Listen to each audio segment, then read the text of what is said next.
Hey guys, welcome back to my YouTube channel. ನಾನಿವತ್ತು ಚೆನ್ನ ಮಸಾಲಾನ ಮಾಡಿದ್ದೀನಿ. ತುಂಬಾ ಟೇಸ್ಟಿಯಾಗಿ ಬಂದಿದೆ. ಗೀ ರೈಸ್ಗಾಗಿರ್ಬೋದು, ಪೂರಿಗಾಗಿರ್ಬೋದು, ಚಪಾತಿಗಾಗಿರ್ಬೋದು, ಎಲ್ಲದಕ್ಕೂ ಕಾಂಬಿನೇಷನ್ ಸೂಪರ್ ಆಗಿರುತ್ತೆ. ಈ ಥರ ಒಂದ್ಕಿತ ಟ್ರೈ ಮಾಡಿ ಮತ್ತೆ ಮತ್ತೆ ಮಾಡಬೇಕು ಅನಿಸುತ್ತೆ, ಅಷ್ಟು ಟೇಸ್ಟಿಯಾಗಿ ಬಂದಿದೆ. ಈಗ ಹೇಗೆ ಮಾಡೋದು ನೋಡೋದಕ್ಕಿಂತ ಮುಂಚೆ ನಮ್ಮ ಚಾನಲ್ ಯಾರೆಲ್ಲ ಹೊಸದಾಗಿ ನೋಡ್ತಿದ್ರು ಪ್ಲೀಸ್ ಸಬ್ಸ್ಕ್ರೈಬ್ ಮಾಡ್ಕೊಳ್ಳಿ. ಈಗ ಹೇಗೆ ಮಾಡೋದು ನೋಡೋಣ ಬನ್ನಿ. ಮೊದಲಿಗೆ ನಾವು ಕಾಬರ್ ಕಡಲೆನ ಓವರ್ ನೈಟ್ ನೆನೆಸ್ಕೊಬೇಕು. ನೋಡ್ತಿದ್ದೀರಲ್ಲ, ಇದು ಚೆನ್ನಾಗಿ ನೆಂದಿದೆ.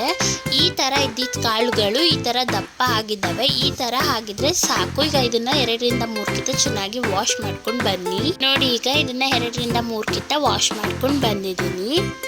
ಒಂದು ಕುಕ್ಕರ್ನ ತಗೊಂಡು ನಾವು ತೊಳೆದಿಟ್ಕೊಂಡಿರುವಂಥ ಕಾಬರ್ ಕಡಲೆ ಎಲ್ಲನೂ ಹಾಕೊಂಡು ಸ್ವಲ್ಪ ಅದಕ್ಕೆ ನೀರನ್ನು ಸಹ ಸೇರಿಸ್ಕೊಳ್ಳಿ. ಈಗ 1/4 ಟೇಬಲ್ ಸ್ಪೂನ್ ಉಪ್ಪು, 1/4 ಟೇಬಲ್ ಸ್ಪೂನ್ ಅರಿಶಿನ, ಹಾಗೆ 1 ಟೇಬಲ್ ಸ್ಪೂನ್ ಆಯಿಲನ್ನು ಹಾಕೊಂಡು 1 ವಿಸಿಲ್ ಕೂಗಿಸ್ಕೊಳ್ಳಿ. ಈಗ ಒಂದು ಮಿಕ್ಸಿ ಜಾರ್ನ ತಗೊಳ್ಳಿ. ಇದಕ್ಕೆ ಚಕ್ಕೆ, ಲವಂಗ, ಹಾಗೆ 5 ಹಸಿ ಮೆಣಸಿನ್ಕಾಯಿ, 3 ಬ್ಯಾಡಗಿ ಮೆಣಸಿನ್ಕಾಯಿ, ಹಾಗೆ 1 ಇಂಚು ಶುಂಠಿ, 1 ಗೆಡ್ಡೆ ಬೆಳ್ಳುಳ್ಳಿ, ಮೀಡಿಯಂ ಸೈಜ್ ಇದ್ದು 3 ಈರುಳ್ಳಿ, ಮೀಡಿಯಂ ಸೈಜ್ ಇದ್ದು 3 ಟೊಮೆಟೊನ ಹಾಕೊಂಡು ಸ್ವಲ್ಪ ನೀರು ಹಾಕೊಂಡು ನುಣ್ಣಗೆ ರುಬ್ಕೊಂಡು ಬನ್ನಿ. ನೋಡಿ, ಈ ಥರ ಪೇಸ್ಟ್ ಥರ ನುಣ್ಣಗೆ ಇರಲಿ. ಈಗ 1 ವಿಸಿಲ್ ಆದಮೇಲೆ ನೋಡ್ತಿರ್ಬೋದು ಕಾಬರ್ ಕಡಲೆನೂ ಚೆನ್ನಾಗಿ ಬೆಂದಿದೆ. ನೋಡಿ, ಈ ಥರ ಬೆಂದಿದ್ರೆ ಸಾಕು.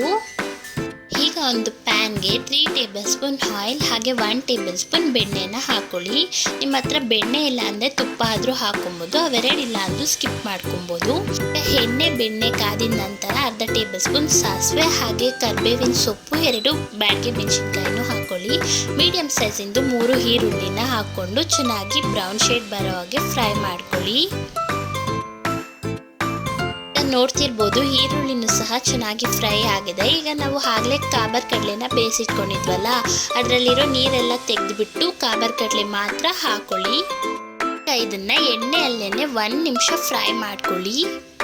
ಈಗ ಇದು ಫ್ರೈ ಆಗಿದೆ. ನಾವು ಹಾಗೆ ರುಬ್ಬಿಟ್ಕೊಂಡಿರುವಂಥ ಮಸಾಲೆನೂ ಹಾಕ್ಕೊಂಡು ಹಸಿ ವಾಸನೆ ಹೋಗೋ ಹಾಗೆ ಫ್ರೈ ಮಾಡ್ಕೊಬೇಕು. ಹಸಿ ವಾಸನೆ ಇದ್ದರೆ ಅಷ್ಟೊಂದು ಟೇಸ್ಟ್ ಇರಲ್ಲ.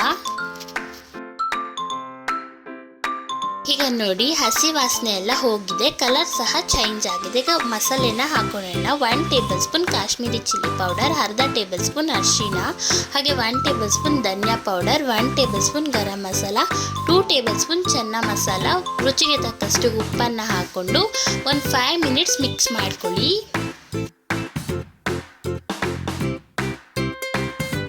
ಮಿನಿಟ್ಸ್ ಆದಮೇಲೆ ಚೆನ್ನ ಮಸಾಲ ರೆಡಿ ಆಗಿದೆ. ಎಷ್ಟು ಸಿಂಪಲ್ ಆದ ರೆಸಿಪಿ ಅಲ್ವಾ ಗೈಸ್? ಮಾಡಿ ಹೇಗೆ ಬಂದಿತ್ತು ಅಂತ ಕಮೆಂಟಲ್ಲಿ ತಿಳಿಸಿ.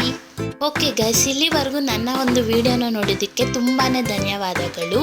ಇದೇ ಥರ ಟೇಸ್ಟಿಯಷ್ಟು ರೆಸಿಪೀಸ್ ಬೇಕಿದ್ರೆ ನಮ್ಮ ಚಾನಲ್ನ ಪ್ಲೀಸ್ ಸಬ್ಸ್ಕ್ರೈಬ್ ಮಾಡ್ಕೊಳ್ಳಿ.